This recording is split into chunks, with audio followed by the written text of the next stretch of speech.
Cool, cool. So money, power, and respect. And I will say that I got the name of the topic from the late great DMX and his song that he put out.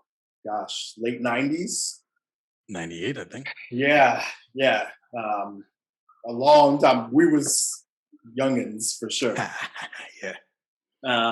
But it always stuck with me, right? Because I feel like those are the three major components that make up the male ego.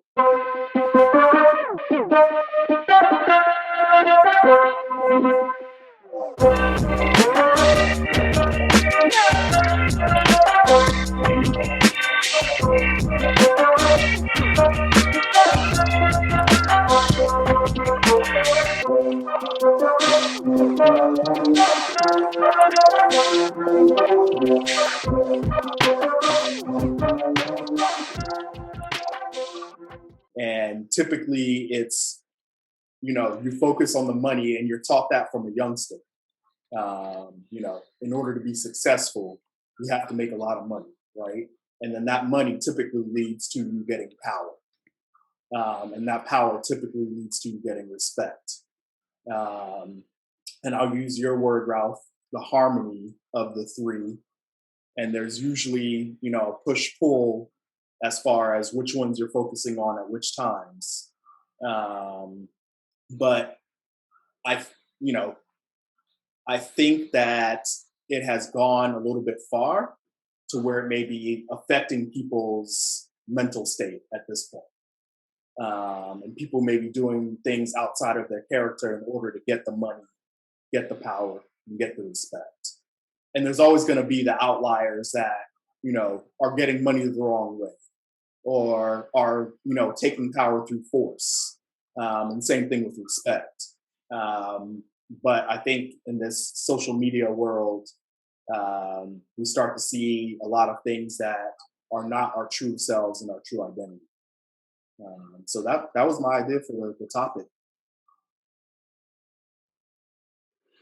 Yeah, I agree, right? The whole money, power, respect thing has been a cornerstone of the male ego, since we probably discovered ego, right? I can think back, Greek times and what have you on. I mean, let's look at the whole Julius Caesar scenarios on how that whole thing played out, and it was all about money, power, and respect, right?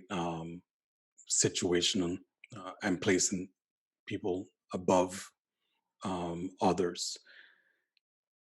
What I find interesting is the order to which they come in, right? Money, then power, then respect. One of the key tenets for men, for males, for us, right, is um, we need and a desire at our core. We need respect, and if we don't have respect, then things go left quick and easy. Um, Yet, in the order of that money, power, respect mantra or saying, which is very common, respect is put last. What do you guys think that is?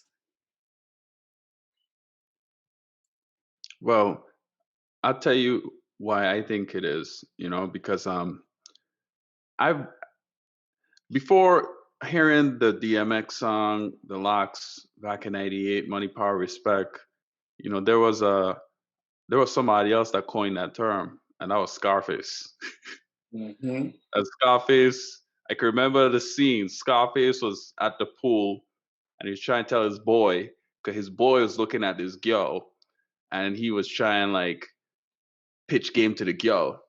And Scarface just had his attitude like, dude, what you doing, man? Like, come on. Like in this country, first you get the money, then you get the power, then you can make your own moves, you know? So it's like it came from that culture to where it's like, hey, you know what? You can't just go around here making your own moves if you don't have the resources to make them, right? Mm. So I mean, so to tie back it to like, okay, well, of course, respect. Like, why wouldn't respect be the number one? Well, the thing is that especially for relationships, because that's naturally like how we, a relationship between a man and woman, or whatever it may be, right? Is that, well, in the traditional way, a woman would respect you if you had the resources Mhm. to provide, right? But the minute you can't provide, is like, what's your use? Like, you're Yeah, what useless. value do you have, right? But what do you bring to the table? You know? Yeah, I mean, I think that's the perfect answer to your question, Ralph. The money comes first because that's how you ultimately get the respect, at least a woman, and most times, often not, from your peers as well. Um, you know, even thinking back to grade school, the person with, the flashiest clothes or the most jewelry often got the most respect. And you come to school looking bummy and your shoes bust up and your shirt ain't pressed. You typically find that the respect was lacking at that point. And I think it's the same today.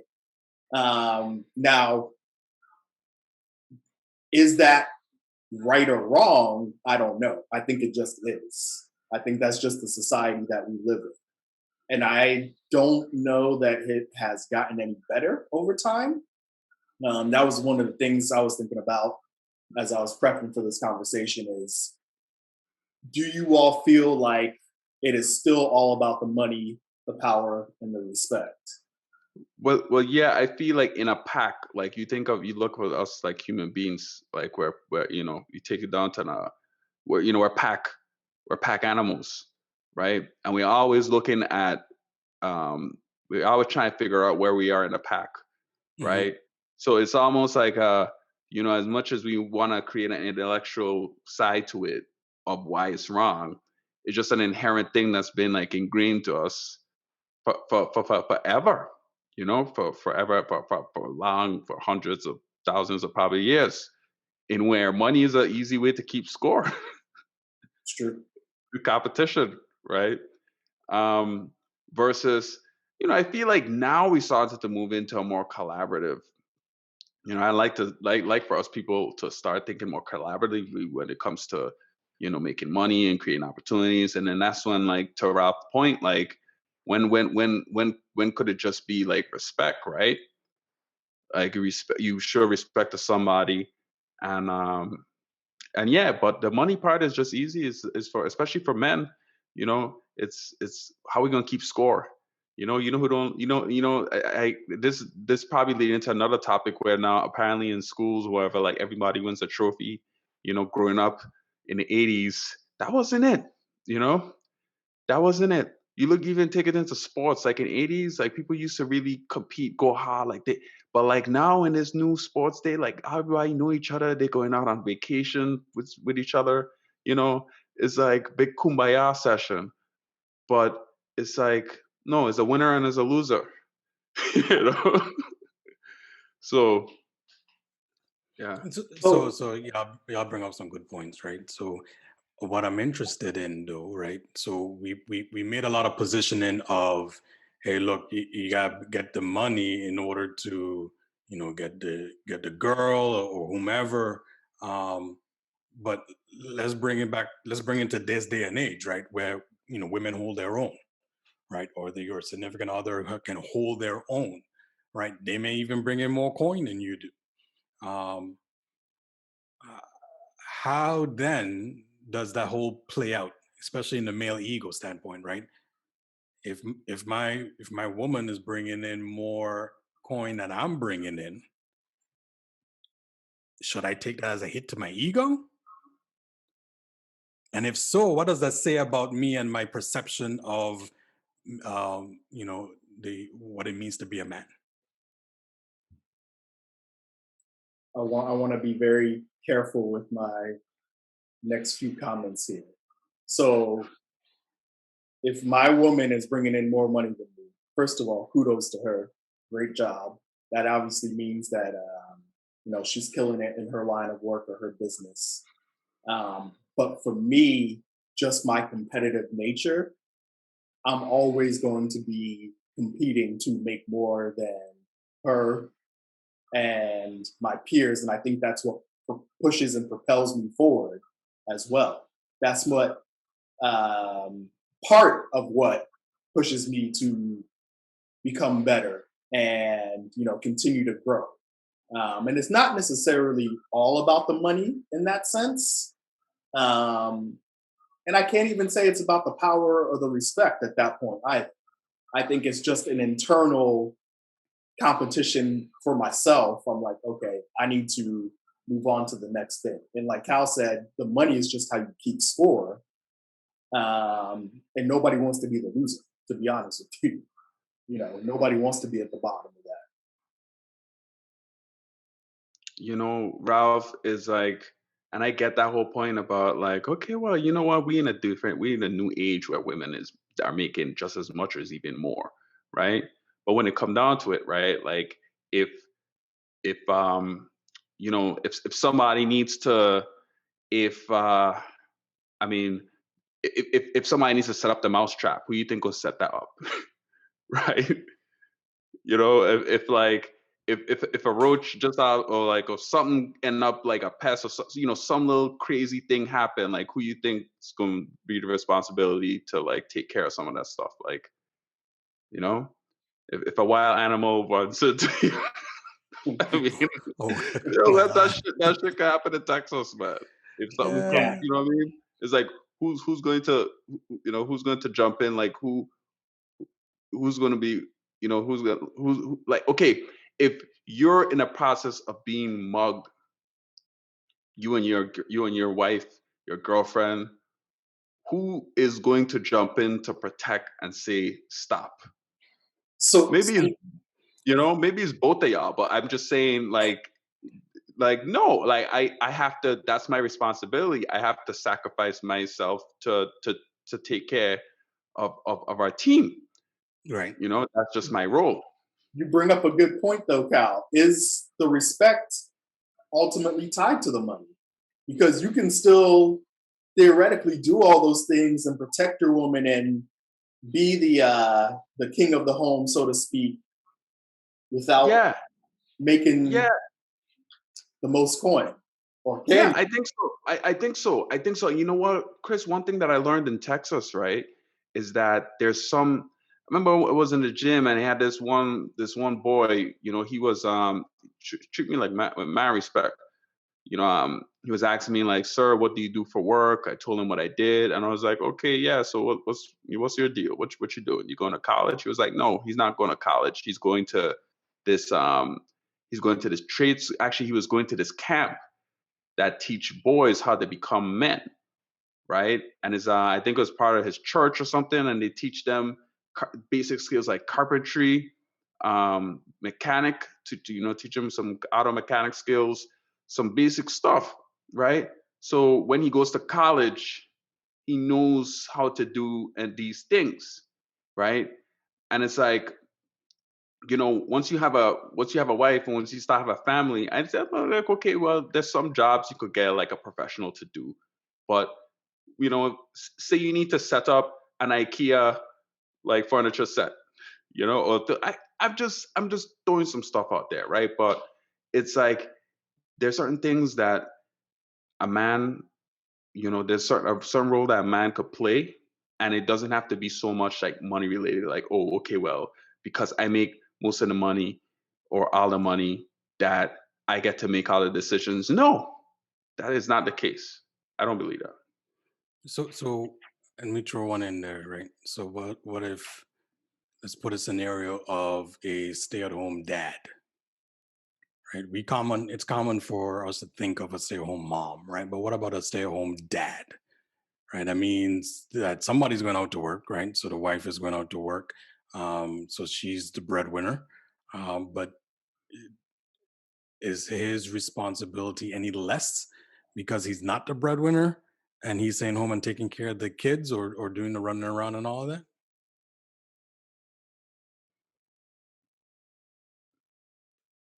I personally, just for me, would struggle with that. Not to say that I couldn't do it. If it's what's best for the family, then it's what's best for the family. But I wouldn't feel like I'm contributing my fair share. And obviously, staying home and taking care of the kids and everything is important. And I'll be honest, there were some days where I'd rather be at work than at home dealing with the kids, just with all the stress that brings on as well. Um, so I don't want to say it wouldn't work for me. It wouldn't be my ideal situation. Um, Right, I understand that, right?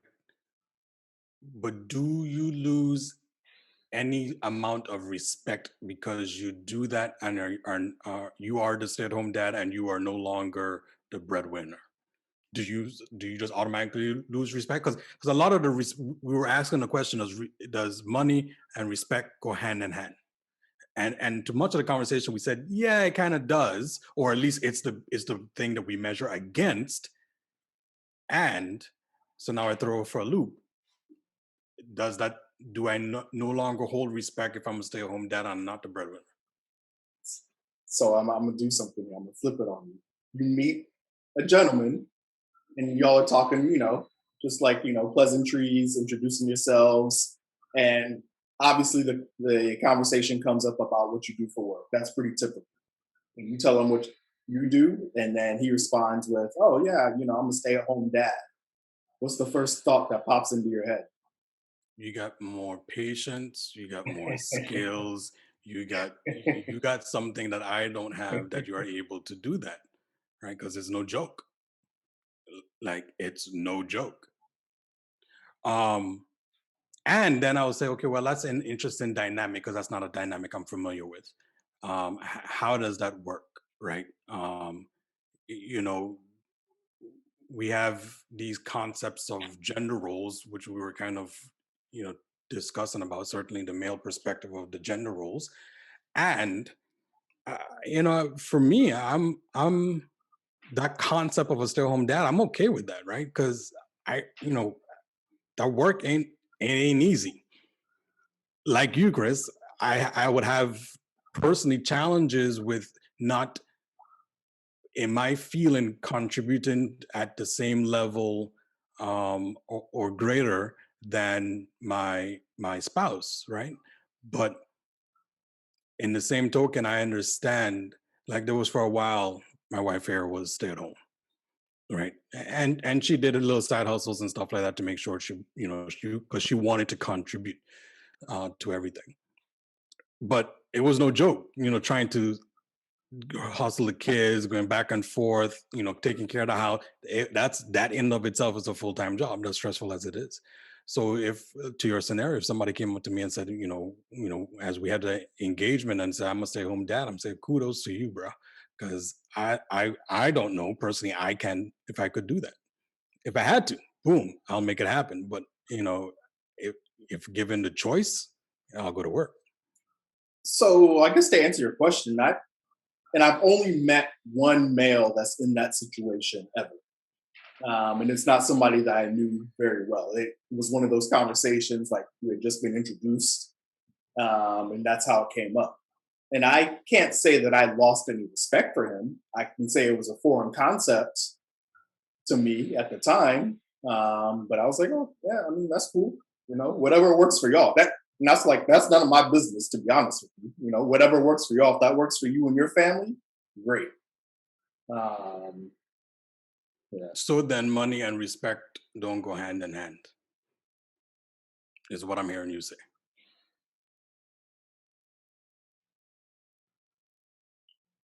So it's funny, right? Because like I gotta jump in now. So it's so what Chris was saying, right? What Chris are really waiting for you to say, Ralph, is like, nah, like some dude come up you at a party and some dude say like, yeah, I'm a stay-at-home dad. I'm looking at you like, seriously, bro? Yeah, I know that's what Like, you what wanted you me to say. That is what I wanted you to say, to be I honest. know, I know exactly like what you when wanted you me to say. like you a stay-at-home what? Like, bro, go get a job.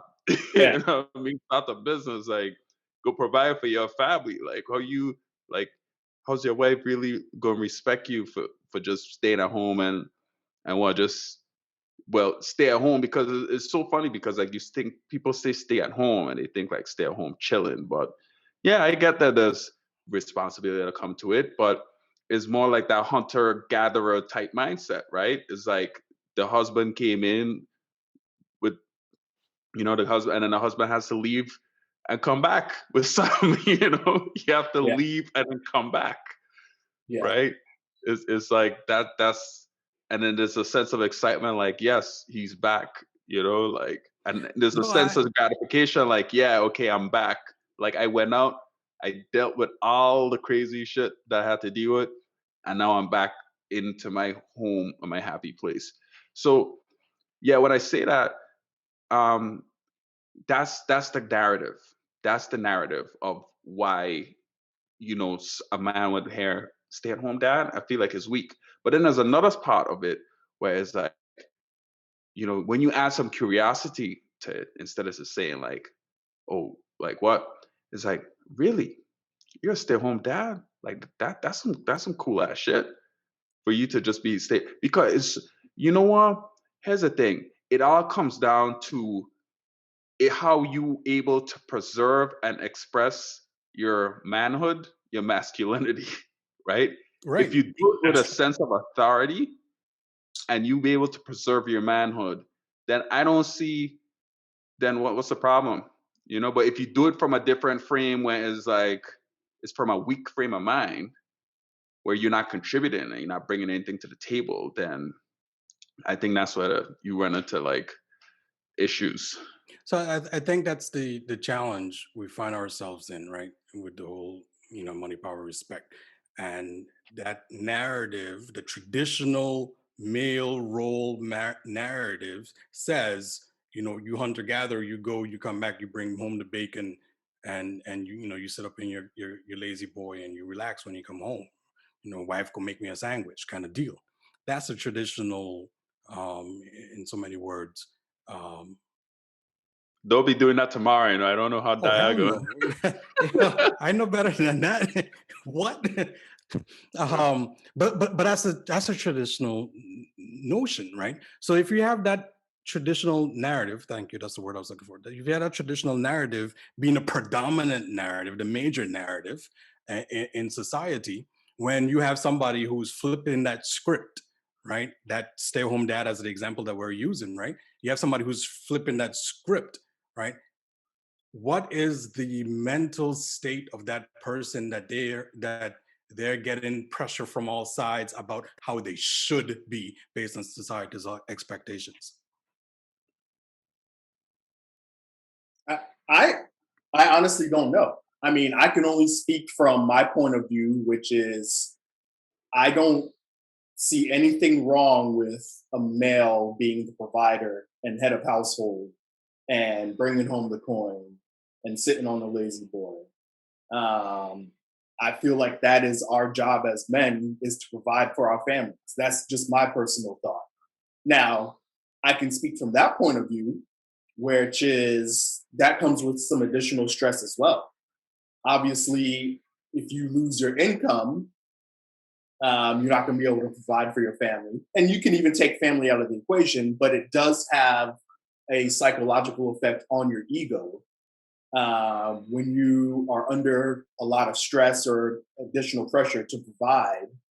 Um, and with that, typically you lose power and you think you lose respect. Now, whether or not that's actually true, I don't know.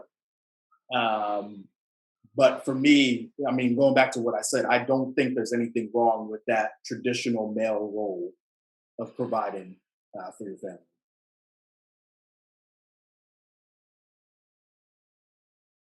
I was waiting to see if Cal was going to jump in on that. So I just want to be clear, right? I don't think it's an either or, right? You either a hunter gatherer or you not, right? You ever had this traditional notion, or you're not.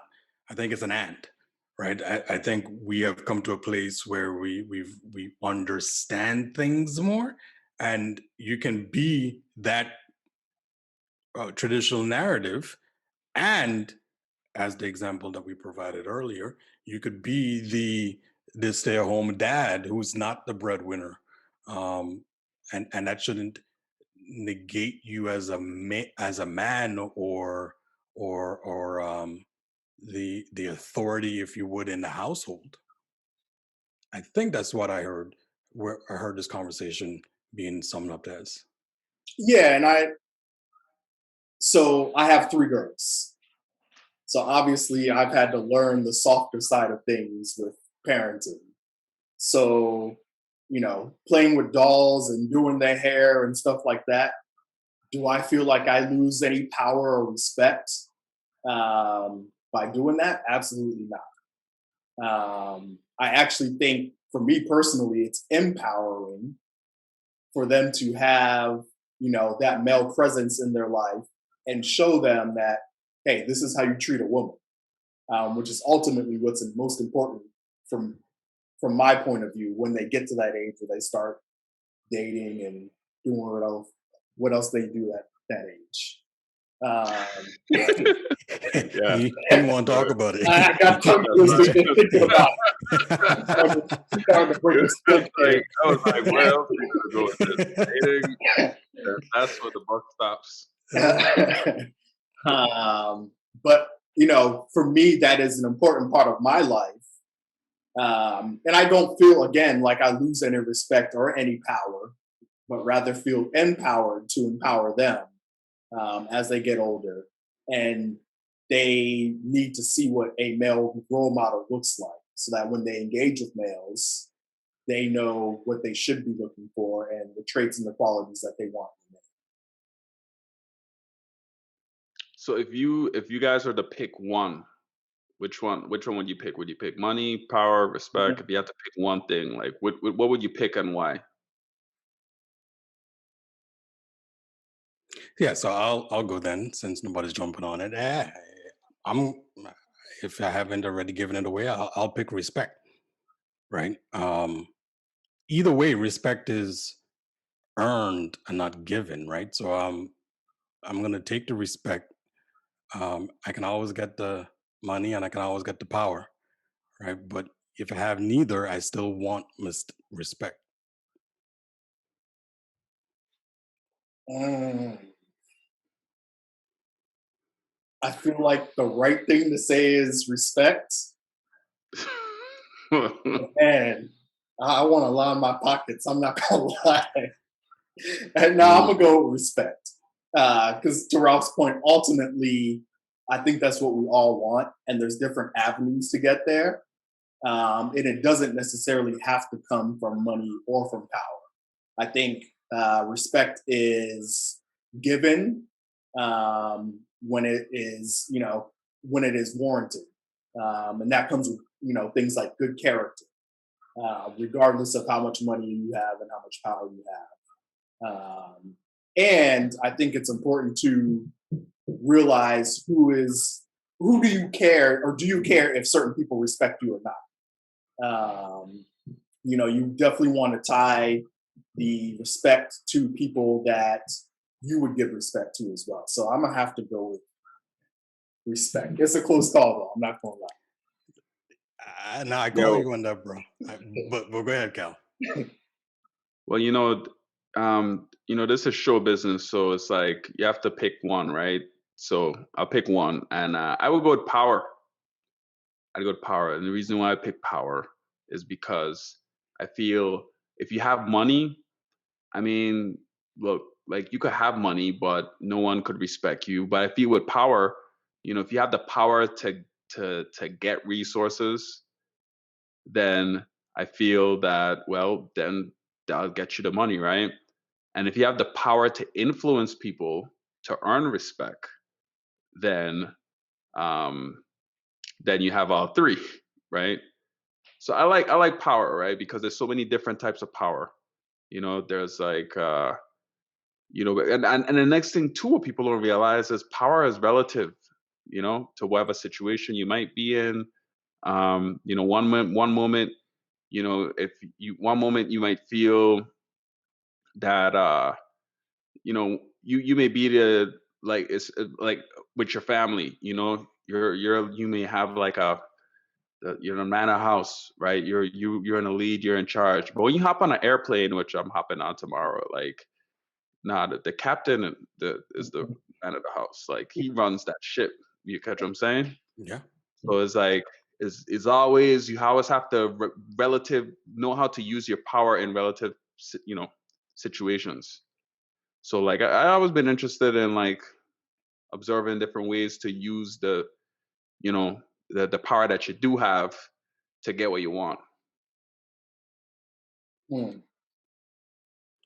I am hearing you say power, and I wonder, and you said different types, but the one that's coming to the forefront for me in your talking about it is influence, Influence. That's what I was thinking too. Mm. which is a strong power play, right? That's interesting. Power, respect, and respect. Yeah, I'm going to call you in that respect, Chris. Right? That's a, that's I would have thought that would have flowed out a little bit quicker. Because the way that you position your life, right? You said, look, what's the I thought you most would take important money. thing? Yeah. Well, the desire of money is one thing, right? But the way that the character, the way that you play out your life is another thing, right? And knowing Chris and how he puts the onus on family time and making sure that that's a priority. The girls see him in his life. It says, look, what's important to me is my respect of my girls, right? Or the engagement of my girls, and my family, right? Give me $1 billion and I have to do all of that work to get $1 billion, but I have no relationship with them. That's something that you have already said that's not something you're willing to do. So, and maybe maybe it's a close call because I feel like I already have that respect from the people that are important to me and that matter to me. So for me, that it almost comes naturally. And I feel like, the respect piece, like I'm okay with obtaining that on my own. And I guess that wasn't a fair response to the question because y'all said choose one. And if it's truly only solely one, yeah, it's respect. It's respect for sure. You know, I was another going thing. back to the old mantra of first you get the money, then you get the power, then you get the respect. But is that actually true? I don't know that you can buy respect. I don't think you can. No, I mean, well, no, I'm not Uh, going to take. I'm not uh, going to take it there. right. I was Yeah. going to take it somewhere else, but I'm not going to take it there. I like the power play, Cal. That's an we've been talking about all of this. We've been focusing on the money and the respect, but the power has been sitting in between. Like, y'all ain't gonna talk about me. So I really like that power play, and it's an interesting, and I would subscribe as accurate choice there, right? With Well, you know how people say, your net worth is your network. yeah, yeah, yeah, So influence, network, net worth, respect. yeah, yeah, yeah, yeah. That's true. Yeah, respect is so much so a people thing, right? You can have money and be by yourself, right? Pretty boring. Um, Power is an influence across people or upon people. But respect, yeah, that's a human to human relational thing. Um, so I like that play there, Cal. That's pretty And interesting. here's what I really like respect too. You want to know why? Because in this day and age, everybody feel like they have to like each other. Like everybody, like you have to like somebody to do business with them. You have to like somebody to just do just going back to the sports example that I used, like everybody likes each other, you know. But like back then, when like MJ and Bird, like these guys, they respected the hell out of each other. They didn't have to like each other, Right. but they respected them. And I feel like as a man, like They both had the money. right, Right. right, well that too apparently, and as a man, like I've noticed just in my journey, as a man, that the older I've gotten, the more mature I've gotten. I don't really look for I don't really look for people to like me. It's more on a respect type level. Right. You know what I'm saying? It's like because like like women and kids could be liked and loved, but it's no sympathy for a man. It's no sympathy. That's true. Like a man's supposed to figure this shit out. You That get what is I'm true. saying? So is almost like yeah is I prefer respect. So that's my argument for respect. Is like, well, hey, you don't have to like me, but I But expect respect. respect. Right. You know? And I think it's important to be able to distinguish that we are talking from a place of privilege, right? We all got some coins in the bank now, right? More than we did years ago. So we can speak in this manner where the coin, although important, isn't necessarily the most important thing, right? It has to have its steady flow in, but it's not the thing that's like, because that's taken care of some to some extent. If you get where I'm going here. So now we can focus from this point of privilege. Maybe the conversation isn't necessarily all around money, but if I flip the script, if I don't have the coins, then yeah, and I want to get out of my situation. Yeah, money. Money is where it's at, because money could then position me to be where we are now and have the conversation about power and respect. So for people who are in that situation where money is the thing that they are super focused on, and not to say we're not, hopefully you could get my drift here. Mhm. Then how from this podcast perspective, how do we support that group of folks to say, yeah, no, go get your coin, and the coin isn't everything, or do we say that?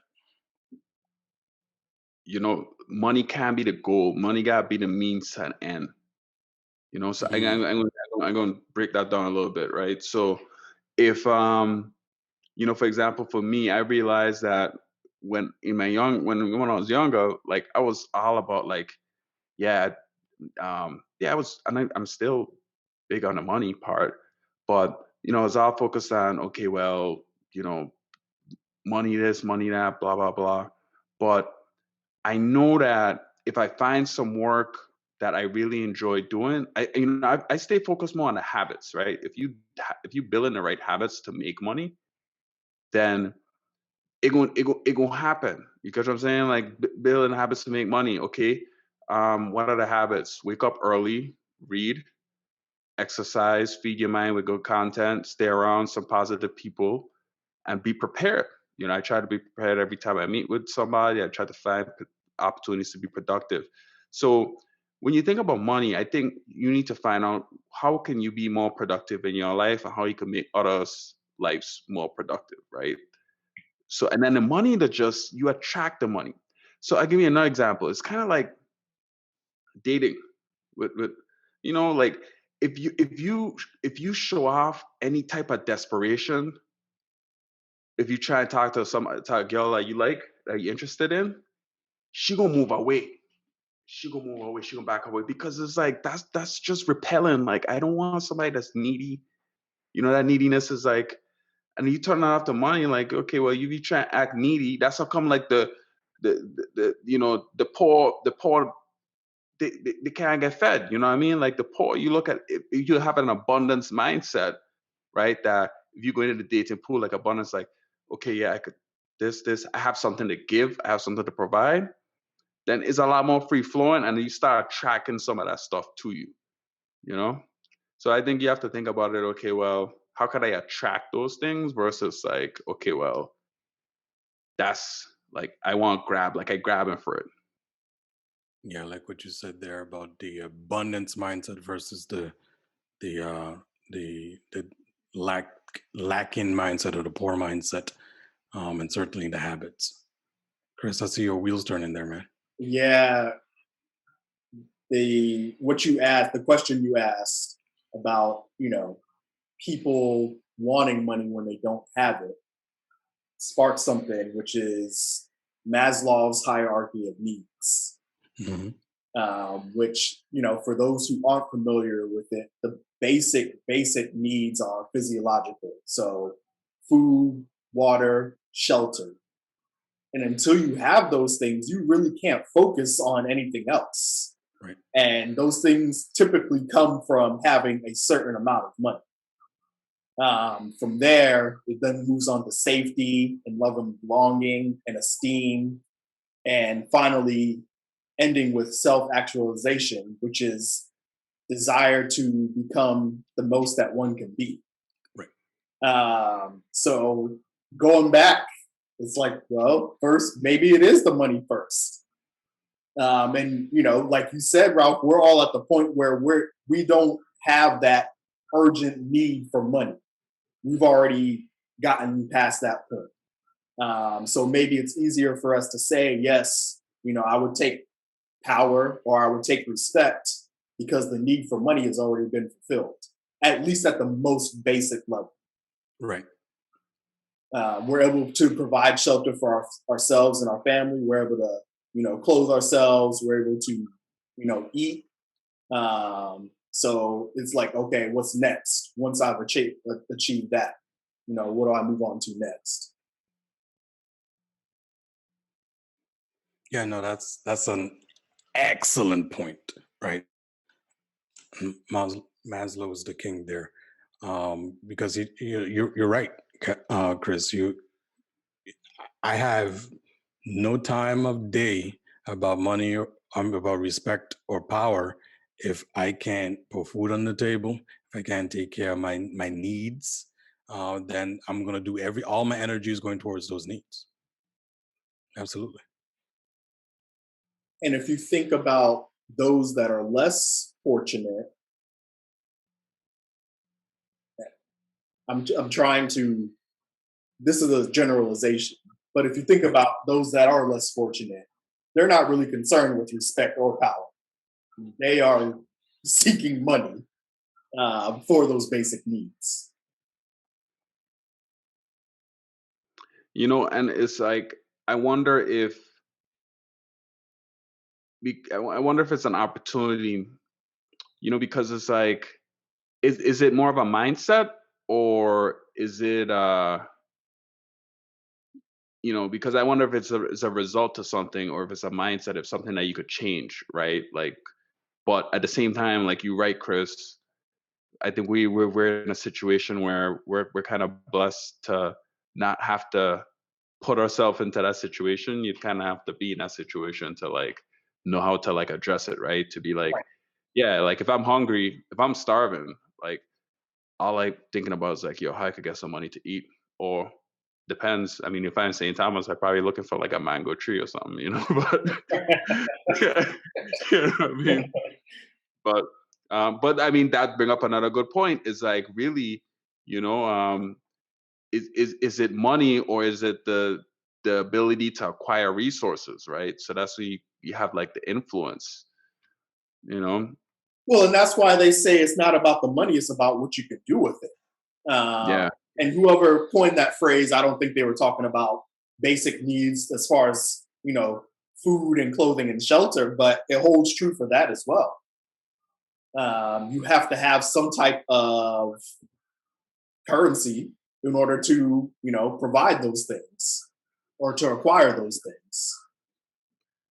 yeah. I mean, we learned from beginning of time that as human beings, we are social. We work better in groups. We function best in a society, right? It's like give and take, trade, business, relationships, you know? So it's like, I think like money only helps keep track of that, you know, what value you could bring, So I wonder if it's more like a conversation like value, right? Like, okay, well, money is great. Like you could have money, but at the same time, like what like do we need to start thinking of the terms like what value you could provide? So then, I mean, when you tie it back to like the value of a man, like what do men provide that's valuable to a woman in this day and age? Because back then it's changed quite a bit, right? Because it's now we don't have to provide that money because they have it, right? Um, but we can provide them companionship. Right? Well, I would tell you, well, and that might be even have an asterisk too, because look how many freaking women in their 20s and 30s have dogs.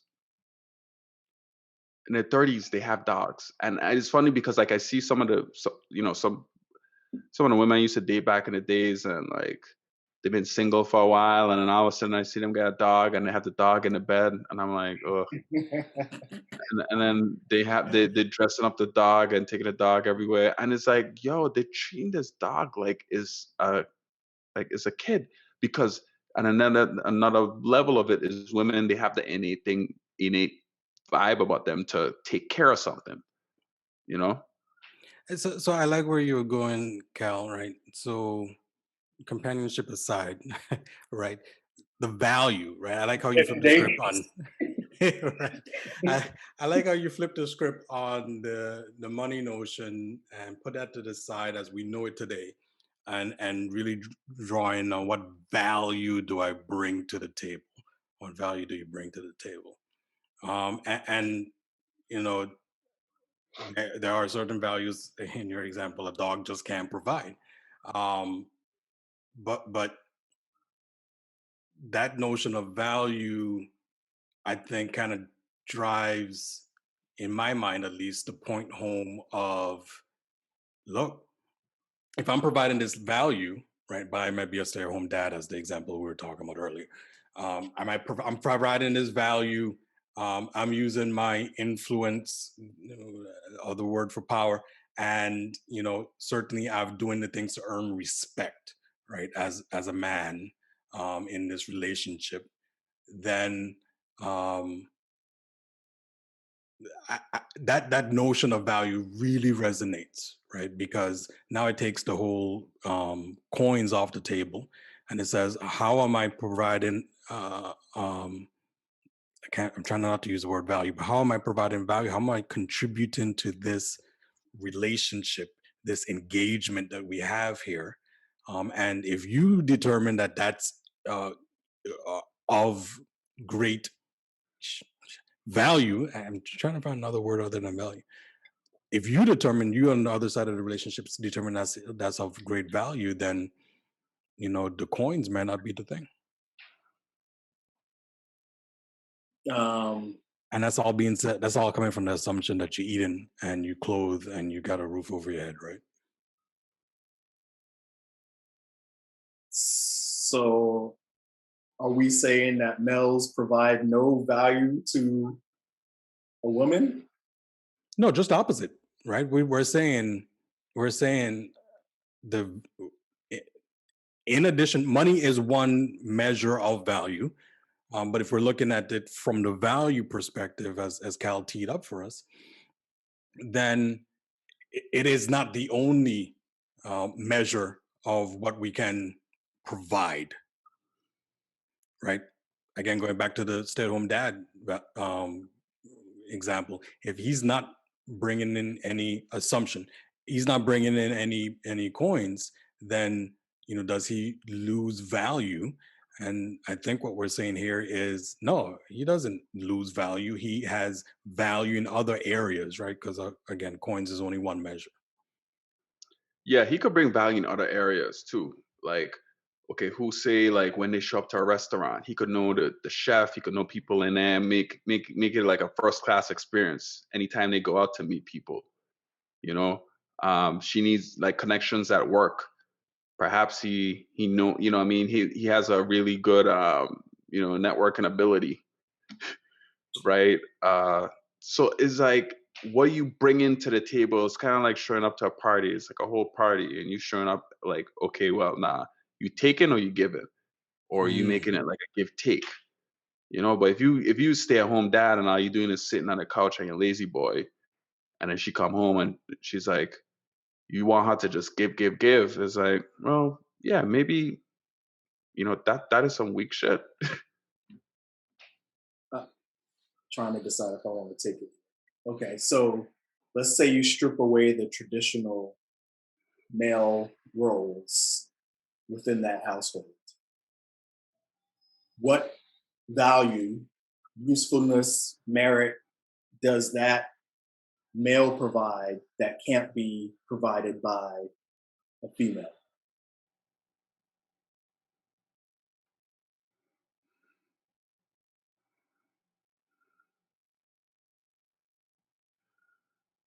So you know what the funny thing is like relationships are so dynamic. I don't think it's static to the point where it's Right. like you have traditional in a sense of like back then it was easy to look at, oh well, women stayed at home, men went out, made money.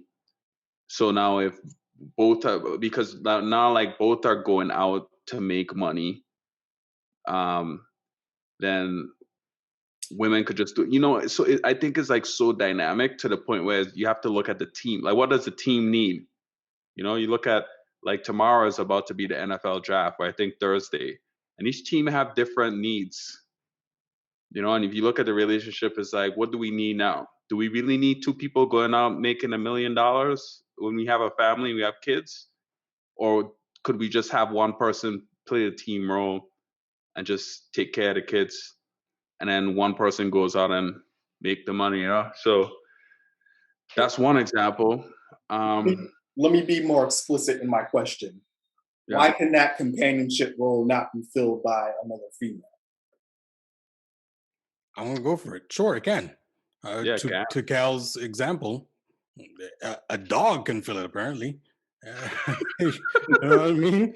I Wow. mean, obviously, I'm being facetious there in the latter statement, but yeah, why not? So then I guess it's just a preference at that point, because if you're not filling that traditional male role, you're filling the role of companionship or bringing something else to the table of value. So I think there's a confusion between traditional male role and masculinity and Right, manhood. right, Because right. for some reason, traditional male role has nothing to do with a man losing a masculinity. Traditional male role is traditional. It's something that's been done in tradition, like Santa Claus. Every Christmas time is a tradition that you tell your kids that is Santa until they get older. You tell them, "Hey, I'm Santa Claus." Okay, Yo, don't and break what it for the happens? You kids still keep listening. that tradition. Yeah, you still keep that tradition, to a point, but like it's a tradition.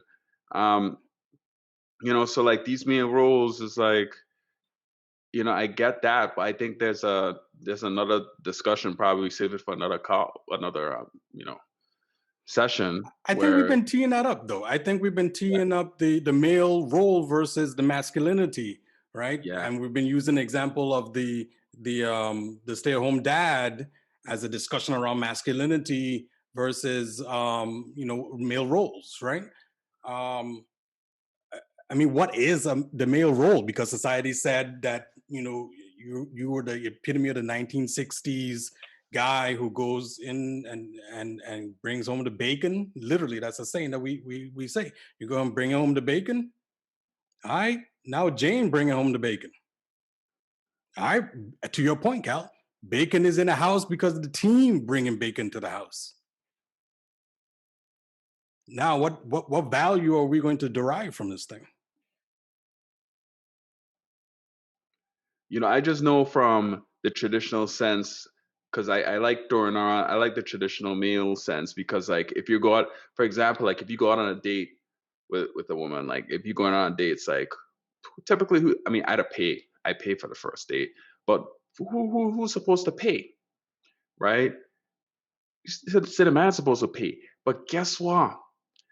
I mean, y'all, this is a new age, right? You know what'll be happening is like you have some women that will go out on dates with dudes like every single day of the week to all these fancy restaurants and not have to pay a dime, right? Who's saving? Well, because of this traditional sense that like a man's supposed to pay, well, Dick's saving up money. They banking right now. but you have dudes out there and they trying to use that to their advantage. Like, you know what I mean? So it's like, I know there's a lot of different ways to look at it, but it's like, women, they have stuff, they can contribute to the table. Me personally, I like to know that, okay, that a woman could take care of her own stuff. I don't mind jumping in to help and provide, but I don't want it to be to the point where it's like, it's only, I don't want to get to the point where I get taken advantage of, because that's what happened to a lot of dudes, where they end up, and it sucks, they end up getting taken advantage of by women who just use them. I mean, that the term sugar daddy, right? Yeah. Yeah. Which is why I so much like the value part that you brought up. Wait, this thing off scale now. Let's have this conversation, right? Because I feel like I'm bringing this value to the table and it's not being reciprocated. Let's have this conversation, right? Oh, so you think the entire expectation is for me to take care of all of this? Okay, so what are you doing? Oh, see, that's not going to work for me because that's not what I am looking to subscribe to, if that's the way that you think, right? But I think when we look at it from the lens of the value, we're able to then tee up the conversation to say, I know if that's going to work for me. And you know what? A woman don't necessarily have to make as much money as me or make money. She just need to like bring, like, it's just value. It's like, what are you bringing to the table to, like, as a team, for me to take care of it? I don't mind. I could pay, if I have the means, I could just pay for all of that stuff. I could pay for dinner. I could pay, but you know what? Like, show some appreciation, right? That's what. Like, if you Show appreciate, some respect. right, right, right. If you respect that, if you respect what I'm doing, I'll go out and work double hard. Because I mean, as men, like, we like that. We like somebody like cheering us on. We like that respect. We not like it, but that's what we need. That, like, we run on that. Yep. Do you think that is not only due to the respect, but because it gives you a certain feeling of power? And going back to being able to provide. Yeah. Do we seek that because we derive power from it? In the sense of, okay, I'm providing for, my family, my loved ones, but, because I'm providing, I also feel powerful because of it. I think it's a sense of, like, you're wanted. Yeah. Like, somebody actually, like, needs you or wants you, or, and I guess women to feel the same way too. It's like, typically when, they want to feel desired. So sometimes you see women like wear certain things and, whatever. And same thing with men. Some men would just buy things so they could get women's attention or to be desired. Let me use a different example since you just brought it up. So you're at a dinner with the three of us, and the check comes, and you grab the check right away. Is that a power play? Are you like, nah, I'm gonna take care of this, fellas, because it's a power and I guess maybe a respect me type of situation? I honestly think it is. Some guys do it as a power play though. I'm not gonna lie. Some guys do it on a power. I'm aware around dudes who do little stuff for power plays, like your handshake, Yeah. eye contact, just like little stuff. But I mean, I don't entertain those games just because I know I played a long game. I'm not into these little stupid battles. But yeah, if a dude pick up the bill, yeah, you're right. You're right. Because you know what, Chris, is one thing I firmly believe, that ain't nothing free. There's nothing free. Like somebody that if some dudes say like, yeah, I gonna cover the bill, watch. There's something else he want you to cover for him too. Yeah, you're right about that. Yeah. So I try to split things where I can. And I noticed that sometimes I would do it for my friends, where I'd be like, yeah, I'll get this. But it's a difference between, okay, well, you could make it known, like, okay, well, I get this, and then you get something else. Or you catch what I'm saying? Right. But yeah. Yeah, I mean, and even when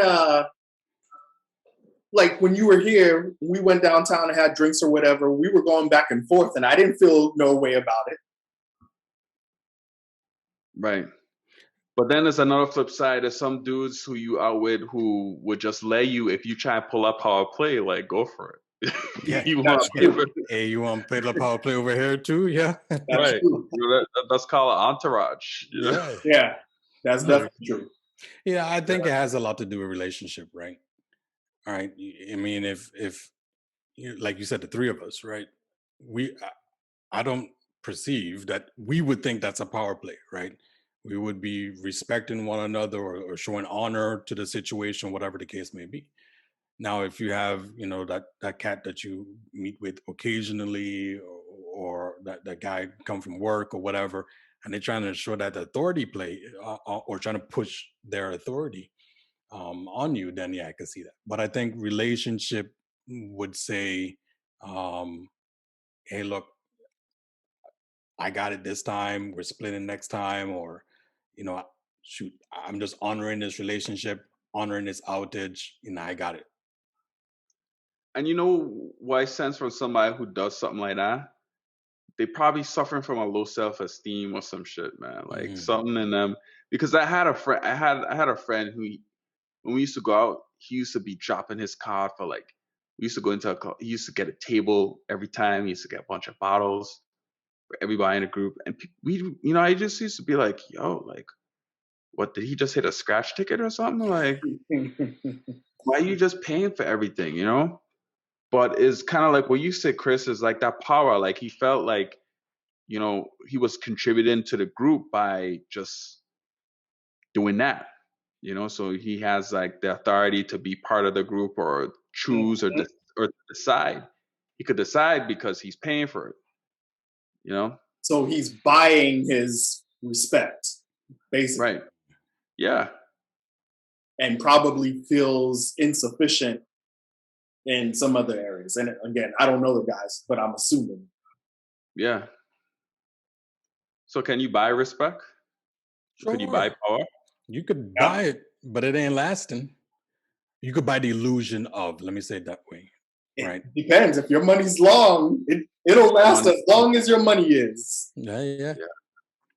And when it runs out, then you see who the true people are, right? We've seen that example time and time again across the ages, right? But when it runs out, when it's no longer for those takers, to your point, Cal, for those takers who are just gonna be taken when it runs out, then it's like, The entourage.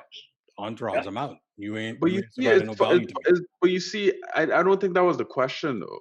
It's like, if you have the money, could you buy power and respect? And I think yes, You definitely because can. if you have the money, obviously, like somehow you may know how to make more money. So it's not like if it runs out, it's continuous, a continuous flow of money. I think that's a better question. If you have a continuous flow of money. Yes, if you So have a I guess we flow. could throw the question back out there. Like, which one would you pick? A continuous flow of money? Now we talking. Now we talking. But and I'm trying to think of, iconic people. There are definitely people with what I perceive to be enough money to last several lifetimes that I don't necessarily respect and probably don't have power. And there's people who have tons of respect in society who don't necessarily have a lot of money. The power piece, I don't know. To your point, let's take MLK. That was one of the people that popped into my mind. Right? He wasn't the richest cat. Certainly had the power and certainly had the respect. For sure. Gandhi. Yeah. Yeah. Jesus. could argue the heaven piece, but yeah, I mean, so that brings up an interesting point, right? So we make note of these notable folks who didn't have money, right? Again, I going like back how to you the didn't use piece. words to describe words. You like that, right? Man, when I write the dictionary, it'll be circular. Um, they didn't got money, but they're the notable individuals to whom we can thank for societal benefits Right. or in respect. So you can have respect and power without the money. Yeah, And vice versa. You if, can have the money without the power and the respect. right. Okay, so now let me jump on there again. Pull Cal's point again is power, respect as I provide value. When I can provide value to someone, or certainly society, in those last examples that we provide, then um, I have all three, but not the money aspect, but the value aspect. Yes. Agreed. Definitely agreed. And you can, I guess, reverse engineer it in the sense of once you're providing the value, you get the power and the respect, and you can probably find a way to monetize that if you choose to do so. So then let me ask you this then. I mean, both of y'all pick respect. I mean, would y'all become monks? Yeah. Because monks, they have ton of respect for what they do, their lifestyle, right? It could be a I mean, rich monk. y'all already have the ball head, right? Man, so just I could be a rich know, monk. And who says you? I mean, traditional, right? We're just talking about traditional notions, right? Who say I gotta be a poor broke monk? Yeah, that's a good point. well, you're not gonna have the money, bro. You just gonna have the respect. Okay, you can't have it all, Ralph. Why not? Right? Why not? As they say. This has been a real interesting conversation, right? This has been a real interesting conversation. Didn't know it was going to go there where Same. we've taken it. Same. I do like it. I do like what we uncovered in this conversation. All right. So, who wants to close us out? Or we all want to give our final piece? Yeah. So I would say from my final piece, right, is situate to your first principles, right? What is truly important to you? What your value system is, right? The pursuit of the basic needs, as Chris alluded to, that's going to come over time and through maturity, through age, through your pursuit of dealing with what's important to you. Those things are going to unfold.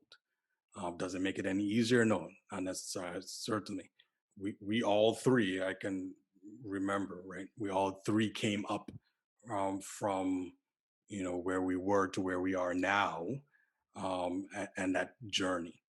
But if we keep our first principles, our value system intact, and not allow anything to kind of disrupt that value system, certainly we are going to be in where we want to be as we continue the journey. I'm going to stick with kind of what I opened with, which is I don't think there's anything wrong with pursuing all three.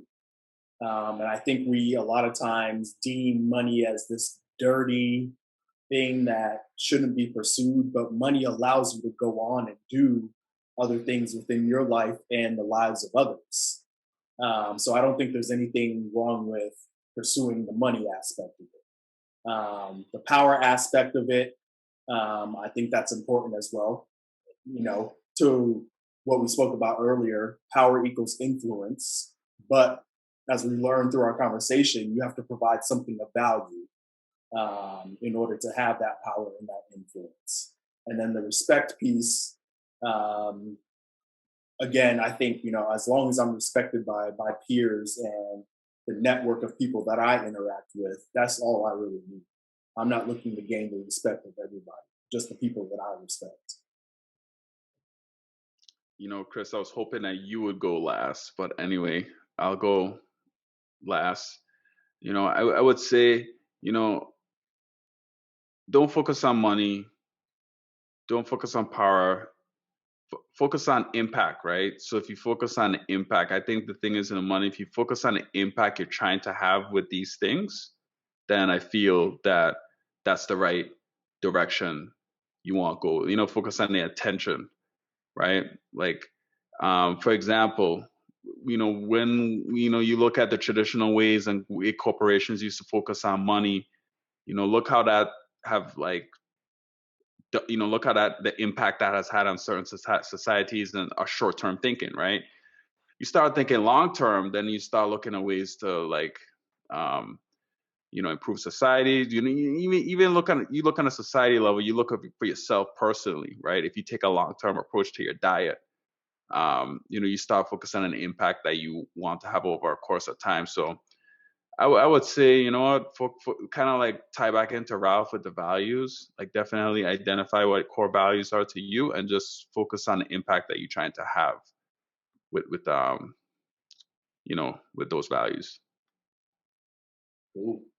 All right, y'all. Well, this has been the Breathe Easy podcast. Thanks, y'all, for tuning in. We'll see y'all next time.